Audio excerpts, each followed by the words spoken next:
of the round when he's doing something for you, like on the Ying. And interestingly here, Rogue have only brought along 2 hard breaches. They've only got the exothermics in Leon's back pocket, which have now been both deployed. So some hatches will have to remain closed here, and I think that's part of their plan, honestly. Either that or it's a small miscollection by a couple of players not to bring along the hard breach gadgets that got added not too long ago. Well, were added a while ago, but then recently got doubled up, so you now have 2 in back pocket instead.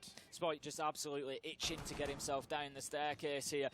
Pressure mounting from the south side for NIP. They need to be aware of that. And Pino's going to send out a Toxic Babe canister. That's his first deploy, but it is going to prevent Spoit being able to push down. Kanto is looking to get some nades in from there. They know that Pino's playing in and around that area, just holding down the main stairs. He's going to take a tickle of damage, but nothing too much. And right now, this is where the teeth of the push could come. That's unfortunate. It bounces back. Deepek just trying to put those Candelas in deeper, but Pino stands up tall, takes down Spoit, Musi onto Leon, Kamikaze onto Kanto, and it's all falling apart for Rogue in the final 10 seconds. They haven't been able to get themselves properly into sight, and NIP, they stand tall and lock it down. A little bit on Spoit. They've got nades. They really have come armed, but it's going to be, I don't want to say a battle. I was going to say a battle of utility, but it may well turn into that. Right now, it's turning into a battle of gunfights. Cryon finds one, and his younger brother in Spoit finds one elsewhere. I'm not sure about that positioning from Musi there. He left himself in a dead end. Very difficult to get out of there once you get found by the drone. I understand as the Warden who was playing underneath with the Nitro in hand, potentially looking for that vertical denial, but that's not really where you need your Warden. Jesus, hello. If you're expecting to have Candelas come in from the windows, you need your Warden upstairs, and it's difficult to get back up there if you're going to lock yourself down in open area. So Musi getting punished for that that early misplay, that early decision. Now then, Diffuser's going to be going down. Leon is inside of sight. Kamikaze starts fighting back. Going to be shut down by Cryon here, surely. Yes, comes around the corner, gets in from behind the vending machine, levels us up at 1-1, and this is as close as expected. A good round for... When he joined G2 and just really couldn't quite show what we knew he was made of. Leon, that's your book. I mean, at this point now, the real question comes in on how fast can Rogue shut him down. They know that he's inside a CEO. They know they haven't got the vertical control. There's 2 or 3 players looking to challenge him, and Spoit's the one who finds the kill. He does, but partially some damage is done there because obviously they were looking towards getting some verticality opened above archives, above tellers. They're not going to be able to do that now because they've got nobody left. They can use nades to a degree, but they're just going to lose another couple of them as Wizard manages to find Cryon on the marble staircase. So Kanto using the holes that Leon did manage to give him before dying, but in a 2 versus 3 now, Rogue are on the back foot here because NIP can play much more inside of sight, and they can just wait for this final push to come, knowing that it's going to be through the triple wall. And here's the beauty as well. If you use this in the same mute jammer, on this case there's not. But on the other side, one, it gives you information. 2, it can get gadgets that are on the wall itself. That being over the top might well give them a bit of information as to where Pino is, but it doesn't stop him hitting a mega shot onto Kanto as well. Deepek now the last one left alive. We spoke about him a lot. He sits on cams most of the round. He's got 3 to kill with 15 seconds to go. Can he pull this one off? I'm not too confident. There's a man off towards his left-hand side. Flicks onto him, but Musi finds the kill. NIP taking round 3. Impressive performances from both teams so far was to keep them out of there. And right now, I don't think that Rogue are aware that Psycho is playing inside of Electrical, and he's potentially going to hit them hard later in the round. Pino managing to get a nice kill there onto Kanto. Finds a headshot, takes some damage along the way. Cryon pushing down the main stairs. He's going to have to dip back out of it. They know that he's there, and the Toxic Babe canister comes out to slow him down even further. Gets cold feet, yeah, doesn't want to go much further, but now the Candelas are coming out is where we should see Psycho start to look to make his move. I don't know if anyone's watching it, but nades come through. Pino has just danced around nades all game long, it feels, not just in this round, and there's Psycho on the flank. No one on the flank drones, and he gets 2. That's the round-ending play that you're looking for. No one on the drones, unfortunately, means Rogue miss out on this attack. NIP still all 5 left alive, and Pino danced around nades, danced around bullets, danced around everything, and found himself a kill as well. Been perfectly played from NIP, and Rogue need to learn this lesson quickly. They're going to find themselves 3-1 down as Wizard finds the kill onto Spoit. It's all up to Deepek, 10 seconds left to go. There's a very little chance that there's anything he can do here. He's just going to spray down the wall, but that is going to be the end of the round. It's a Bit of a courtesy on the way out that he takes Psycho down, but Psycho had long since done his damage. Rogue, you got... Moosey's just found himself back inside of Tellers. He's roaming around. He's potentially going to come head-to-head. There you go. That's all the information he needs. He's just going to hold as tight an angle as he can now, and he's likely going to find himself a challenge coming in, but Kanto manages to hit him on a tight angle, taking down Moosey with a headshot. That just might give Rogue an opportunity here. 3 versus 3. I'm looking at the drone count here from Rogue as well. Like, I saw the nade come out from Crying into Elevator, and I thought, well, I mean, why? Have you got some information there? But I don't know if they did, but they've got a lot of drones out on the field that haven't been dealt with by NIP, despite their own coming through. So I don't know if Rogue aren't really using their drones as aggressively as other teams might. We saw teams like Sonics yesterday, for example, burning through 8 of their drones inside 90 seconds more often than not. A little bit of a different story here, but Kanto's now getting a view inside of the site, knows there's a castle present, and now wants to carry on. Also sees a man on the quad wall.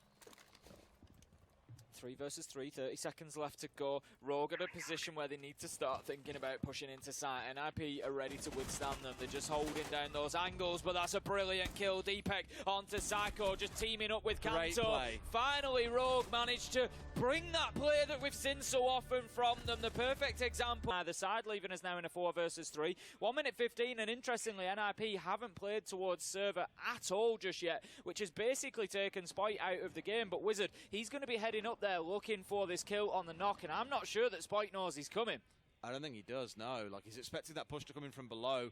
He got the trade after Pino found Crying, so that was where the initial scrap was, around square itself. Kanto's also, I think he understands, like, right below the nook at this point. Got to be super careful because it could be a freebie for Wizard. They definitely have zero idea that he's here. If Wizard just takes a peek around the top of those stairs, as you say, it's going to be a freebie. It's going to be Moosey, actually, who manages to move in and get that kill. And then Spite, he has to make a move. He has to do something. He's going to be heading towards blue stairs. Electrical is just looking to see if he can find anybody, but it's more the knock above he needs to be worried about. And Wizard, he plays a trick on Spite and gets the kill. Takes him down out of Electrical. 4-1, 4 versus 1 now, rather, sorry, for NIP, and they are flying on the attack. It's starting to look worrying for Rogue fans. That was definitely a where the bloody hell did he come from moment. Deepek left in this 1vx. We've seen it so many times in the half, knowing that there is very little that he can do here. NIP looking different class in this game so far. Deepek looking out towards where the plant went down. He knows what he's got to do here, but every angle that he's not looking at probably has an NIP player set on it. They had the long angle through Garage. They had Moosey up on Marble. There's very little you're going to be able to do there. It's trying to, like, run a gauntlet back towards that diffuser. Just watching the windows. But it looks like Wizard's going to be heading up these square Skylight stairs. Oops. Pino manages to find Leon from those windows. And NIP just once again getting themselves on top and starting to push Rogue around. A little bit overcooked there, Moosey with the nades. Not the kind of mistake you'd expect for a player like him either. Timings on that sort of thing should be easy. Second knowledge, unconscious or subconscious in terms of decisions. Spite again though, I said it earlier, he's not having the best of games so far. You can't expect him to drop double digits every single game, but he has been manhandled by NIP, and maybe that's that experience piece starting to show through. I think it's probably just been a bit of a focus for NIP as well. They know that it's, you know, he's a player that they need to pick up on, that they need to deal with. They'll no doubt have studied where is he going to play. As you say, they've played Bank yesterday, so there's plenty of information there for NIP, and they'll have identified the areas that they particularly need to focus on, and that is going to be a big chunk of damage to Crying as well. 5 versus 2 as NIP have got themselves set up wonderfully here. They've got the square Skylight wall open, they've got control of the windows, they've got the smoke canisters out. It's time for that final execute. Kamikaze to get himself in and start putting that diffuser down. Rogue are just being left to hopeful spray downs. They've just got Kanto raining shots in through smoke. He's shut down by Pino on the rappel. It's a flawless round for NIP to take them on to 6. They are looking unbelievable. Who was it? Into Garage. We're going to hold it from main staircase. We're going to prevent you moving any further once you get yourself into Garage. So slightly different approach from them. Pino, he's going to be heading down the marble staircase, so he's looking to get aggressive. Wizard manages to find Kanto, and that is not the start that Rogue wanted. NIP now in charge of the mid-floor, the top floor. They've got 90% of this map under their control, and Rogue, they are backs to the wall. And Pino might do what Crying wouldn't earlier, because Crying was always flirting around Marble, but not ever really able to commit to pushing down. There was a smoke there, for example. A couple of times he got cold feet and pulled back long before. So if we see him burst down here with a little bit of aggression supported by the team, it would be wonderful. May even choose to rotate away, though, with a couple of claymores being paced down. Going to take a bit of time to bash his way through that castle barricade. Psycho still sat really deep though inside a garage, not yet moving forwards. Working it from both sides there just to get the job done quicker. As you say, Psycho quite happy to just hold his position for the time being. I think he's basically waiting for the right moment here. As soon as there's a lot of noise elsewhere, that's when he's going to push forward and get really aggressive. We can see there is a bit of a challenge coming in. There's a yokai drawn ahead. I think given the opportunity, Psycho will look to take that out, which he does. 30 seconds left to go. The clock might just come to the rescue for Rogue here. Leon manages to get Pino, but not before Muzi takes down Spike. Candelas are going to go in here, and NIP are as well. They follow them and start getting that diffuser down. Is the cover going to be sufficient though? 4 versus 2, 3 versus 2. Deepak gets himself a double, but he's now left in a 1v2. It looks like Wizard will be able to stick this plant. He's got Psycho on the cover as well, but Deepak could come in clutch with a yokai blast. He can't see where it's going down, Des. Big ET! Well, so this is practically a 5 versus 3, and it's the Warden, you know, who they're going to be looking to see through that smoke to try and deny a plant. Drones going straight in from NIP. Des, they're not missing a beat here. Every second that comes along, they are taking a meaningful action towards winning the round. NIP have been super impressive. Cryan is in an important position. They need to deal with him next, I think. Spike, again, playing this power spot that he's played so many times over before. They're just really trying to make sure that no one can come charging up behind them. I think you can still get the down the side there. It's the problem, Cryan, but at the very least, you know exactly where they're coming from if you do hear someone coming up on marble stairs. So small wins being taken in here. He did a similar sort of thing also on the main stairs. So they've really tried to keep NIP pushing on one side of things, knowing that they haven't got much range destruction.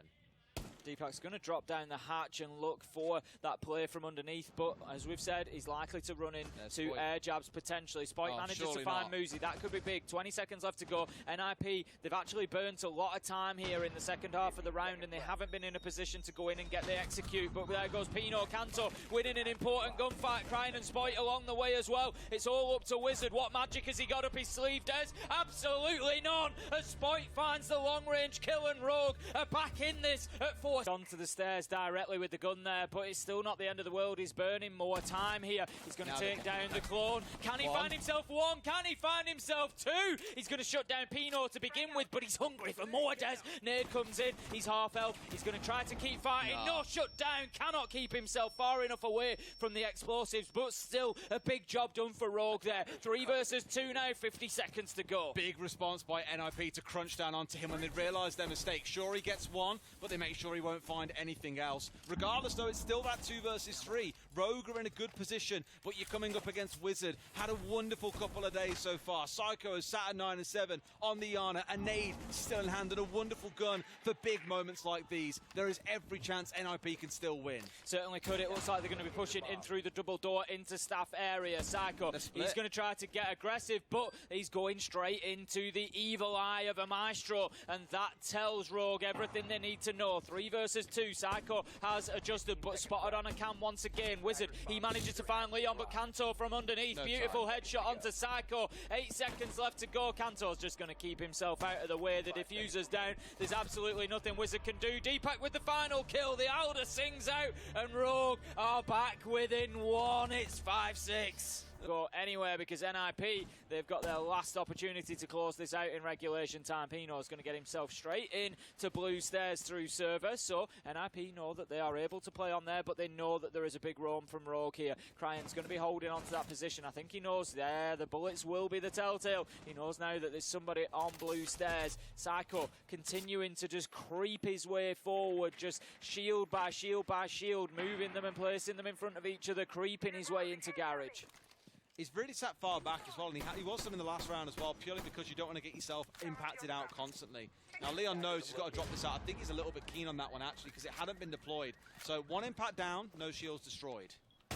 As you say, Leon will have ability to take one more out. Spike's going to take a lot of damage there. Does manage to find the Twitch drone, but he's going to get really aggressive. He doesn't know about the man on his left, I don't think. If Spike takes 1 step too far forward, Kamikaze is surely going to have him. Cryan's going to be down. This is NIP's time is now to get aggressive. If Kamikaze pushes forward here, he could find himself 1 onto the damaged Spike. We have 5 versus 4. Kanto's got himself above, though, a really commanding spot, but elsewhere the team have fallen apart. Spoy in a real critical position here, could find an easy couple of kills. He sees a little bit of manoeuvring. They're going in for the plant round the corner. He's going to have to make a move up close. Goes round, finds one, can't find the second. Plant should be stuck here. It's retake situation, a 2v2. They've got to get moving now, Rogue. They've got one on top of the bomb. They didn't expect it. Kamikaze was brought. Pino with the headshot, and that is going to be the round and the match for NIP, and a full 3 points.